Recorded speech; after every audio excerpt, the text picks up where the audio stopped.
This is your chance to talk to Richard Dawkins.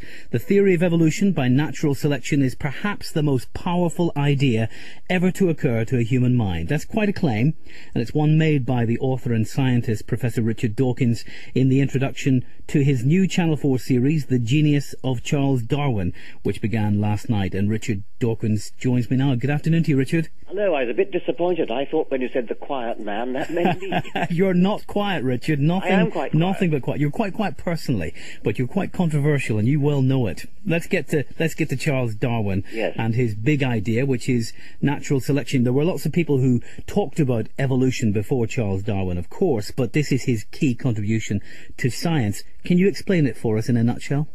Yes, I'd first of all say Darwin made really another contribution, which was to put forward the evidence for the fact of evolution much more cogently than anybody had before. But as you say, the theory of natural selection is his greatest contribution, and that's the theory that explains how evolution works.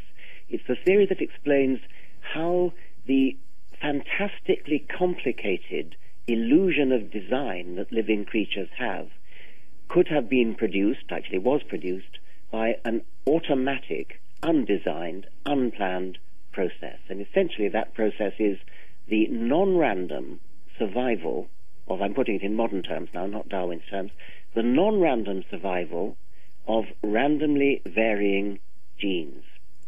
Those genes that have just the right effect on bodies to cause those bodies to survive and reproduce the very same genes, obviously those are the genes that do survive.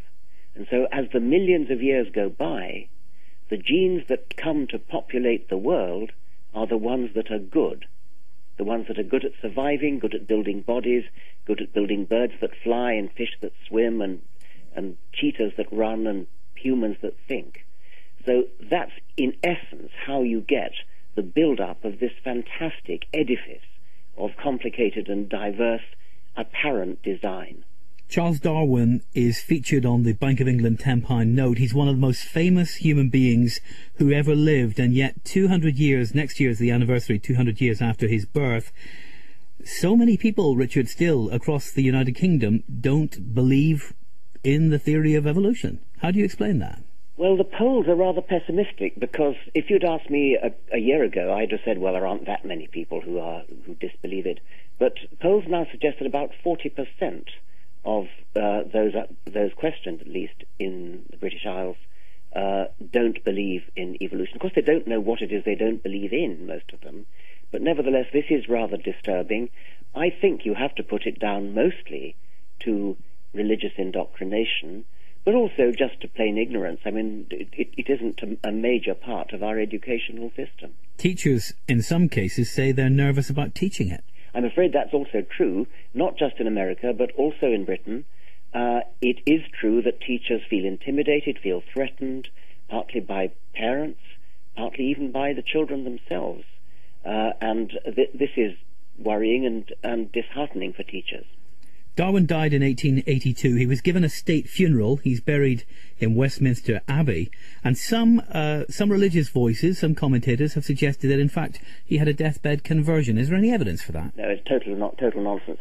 It was invented by a woman called Lady Hope, who claimed to have visited him in his last days. And she spun a wonderful yarn about how Darwin was propped up on his pillows with the sun coming in through the window, leafing through the New Testament and saying, I got it all wrong, and things like that. It's a total and utter lie.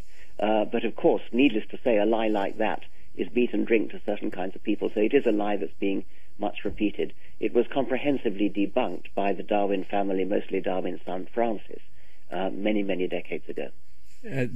One text here from a Newry caller, Richard, saying, does Richard Dawkins' theories mean that my ancestors were monkeys? Yes. Or rather, put it more accurately, you share a common ancestor with modern monkeys, and that common ancestor, which perhaps lived about 25 million years ago, would probably have been called a monkey if we'd had it available to look at. How did Darwin get his idea? Well, he gradually got the idea of evolution from his voyage around the world on the Beagle, where he saw lots of fossils, discovered lots of fossils, in fact, where he saw the geographical distribution of animals on places like the Galapagos archipelago, and the geographical distribution of animals is just what you would expect if they'd evolved, and just what you'd not expect if, for example, they'd all dispersed from Mount Ararat when Noah's Ark came to rest. So that was sort of what made him think in terms of evolution.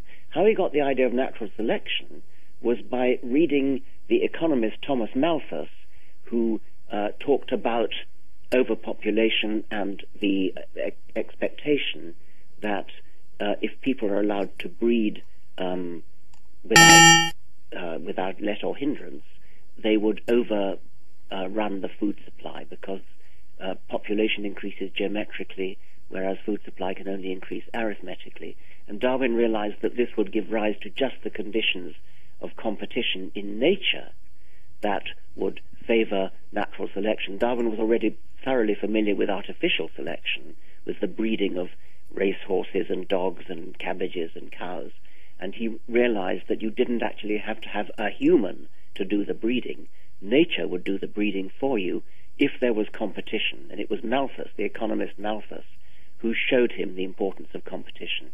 We've got Podrick on the line. Good afternoon to you, Podrick. Good afternoon, William. I was just going to say that Dr. Dawkins said that he read to Split the Selfish Gene when I was in college and I enjoyed it very much.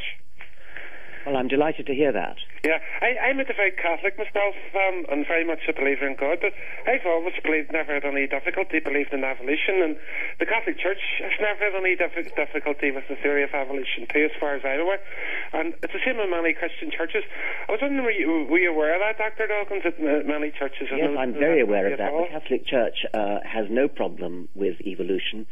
They do have a problem with the separation of humanity from all other species, and so the official view of the Catholic Church now is that we did indeed evolve, we are indeed cousins of apes and monkeys, etc., but that at some point in our evolution God injected the soul and did not inject the soul into any other species.